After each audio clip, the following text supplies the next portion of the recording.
হজরত ইব্রাহিম আলাইহিসসালাম ও তার বিবি হজরত হাজেরা আলাইহিসসালাম এবং তার নবজাতক সন্তান হজরত ইসমাইল আলাইহিসসালামকে নিয়ে নির্জন মরুভূমিতে যখন চলে আসেন, যেখানে কোনো গাছপালা, পানি ও কোনো মানুষ ছিল না।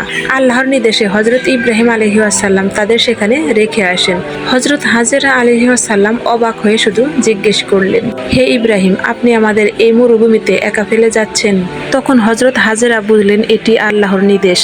সেই মরুভূমিতে আসার সময় হজরত হাজেরা সাথে একটু পানি এবং সামান্য খাবার নিয়ে এসেছিলেন। যখন সেই পানি ও খাবার শেষ হয়ে যায় এবং তাদের শিশু সন্তান হজরত ইসমাইল আলাইহিসসালাম যখন তৃষ্ণার্ত অবস্থায় কাঁদতে লাগলেন, তখন হজরত হাজেরা সাফা পাহাড়ের দিকে ছুটলেন একটু পানির জন্য। সেখানে তিনি কোনো পানি পেলেন না এবং পেলেন না কোনো সাহায্য। এরপর তিনি মারোয়া পাহাড়ের দিকে ছুটলেন। সেখানে হয়তো একটু পানি পাবে, কিন্তু সেখানেও কোনো পানি পেলেন না। এভাবে তিনি সাফা ও মারোয়া পাহাড়ের মাঝে 7 বার ছুটলেন।